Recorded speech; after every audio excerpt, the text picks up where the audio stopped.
Ayolah hadirun rahimakumullah. Khotib hari ini akan menyampaikan sebuah tema. Janganlah kita durhaka kepada orang tua. Ikhwani rahimakumullah. Ada perintah dari Allah yang wajib kita melaksanakannya.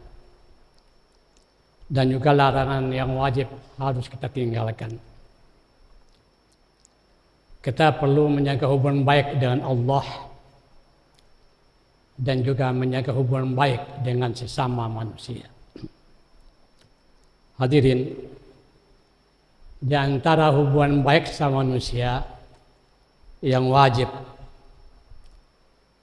ialah kepada kedua orang tua kita. Allah firmankan Al-Isra ayat 23, ahaduhuma au kilahuma. Jika salah seorang di antara keduanya atau kedua-duanya ayah, bapak, ayah, ibu kita sudah pada tua, sudah pada jompo,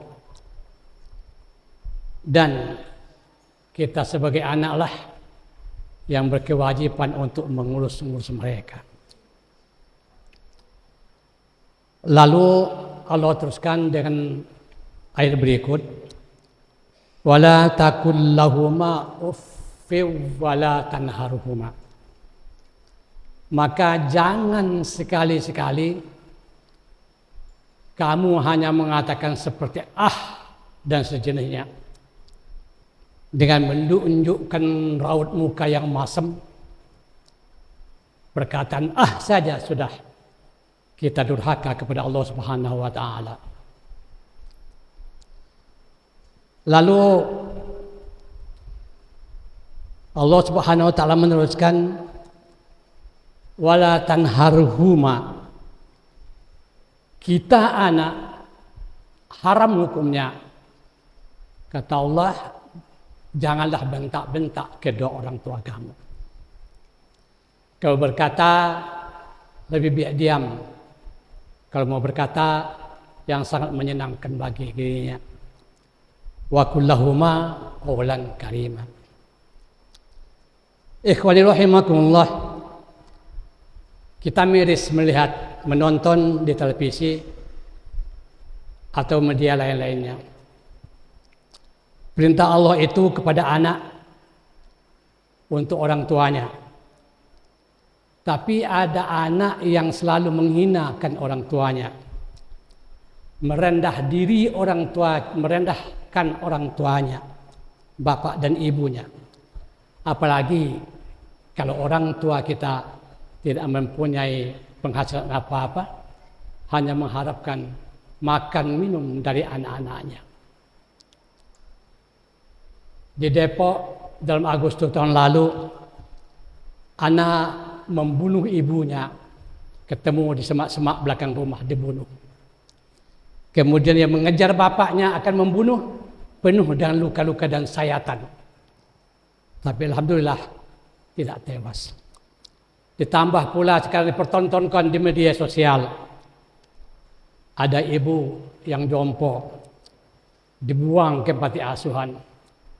Baru-baru ini pula ada seorang bapak dibunuh pada saat bapaknya sholat berjamaah di masjid pada sholat maghrib. Saudaraku, orang tua kita itu salah, sama dengan kita juga. Tapi jangan sekedar itulah kepada orang tua. Karena ibu antara mati dan hidup pada saat melahirkan kita. Demikian pula bapak kita siang malam mencari nafkah.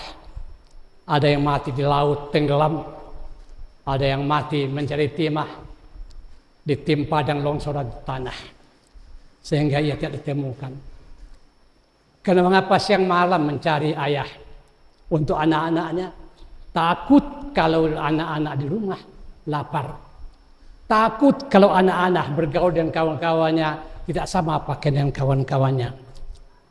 Namun mengapa setelah kita dewasa, kita menyakiti hati bapak dan ibu kita, maka la tadkhulul jannah, tidak akan masuk surga bagi orang yang durhaka kepada kedua orang tuanya.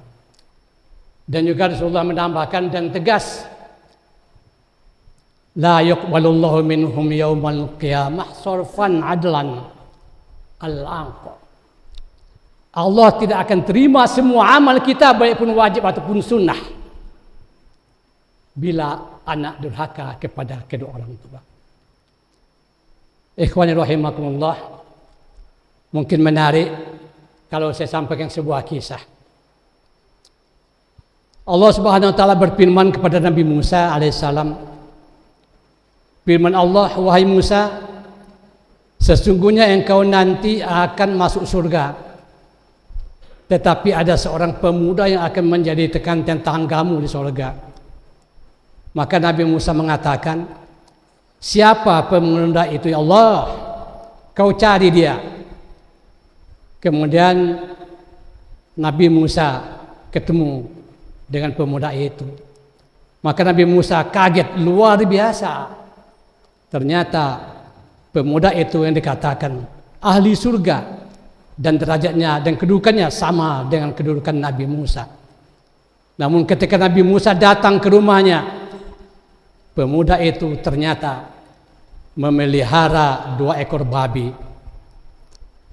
Dia mandikan babi itu, dia bersihkan babi itu, dan dilap dengan handuk. Setelah selesai mandi, dia masukkan babi 2 itu dalam rumahnya dan penuh kasih sayang. Pemuda itu menjelaskan kepadanya, Musa, sebelah kanan adalah bapak saya, yang sebelah kiri itu adalah ibu saya.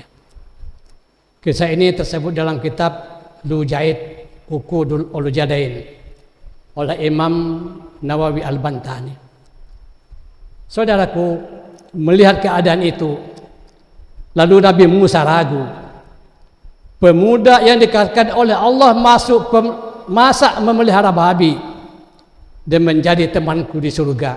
Wahai pemuda, Allah telah mewahyukan kepada aku bahwa engkau salah satu akan masuk surga dan derajatmu sama nanti dengan aku di surga. Sekarang aku tanya kepadamu, tapi kenapa engkau pelihara babi? Maka pemuda itu berkata, jawabannya sangat menakjubkan kita semua. Jangan salah wahai Nabi Musa, kedua babi ini orang tuaku. Karena di zaman Nabi, orang yang bermaksiat langsung dilaknat, dikutuk jadi kera, dikutuk jadi babi. Lalu Nabi mengatakan, demikian itu adalah langsung adab dari Allah Subhanahu wa taala. Lalu Musa mengatakan, kalau begitu wahai pemuda, itu sudah jelas orang tuamu berbuat maksiat sampai dikutuk oleh Allah. Kenapa kamu masih berbakti? Saudaraku, apa kata pemuda itu? Wahai Musa, dosa orang tuaku urusannya dengan Allah. Kesalahan orang tuaku urusan dengan Allah. Tapi kebaktianku kepada orang tuaku kewajiban bagiku sebagai anak. Maka mendengar itu Nabi Musa menangislah. Nabi Musa sambil berkata, ini menyebabkan kau mulia di sisi Allah Subhanahu wa taala sehingga kau bertetangga denganku dalam surga. Ikhwani rahimakumullah, inilah sebagai contoh bagi kita ketika kedua orang tua kita salah, kita janganlah terburu-buru mengecas dia bahwa bapak tidak adil dan lain-lain sebagainya. Kaum muslimin, bila ada memperlakukan bapak ibu sebagaimana raja, maka rezeki kita seperti raja. Hati-hatilah bila disumpahi orang tua kontan, malah orang tua kita mendoakan tetap akan dikabulkan Allah Subhanahu wa taala. Oleh karena itu, murka Allah adalah tergantung murka dari orang tua.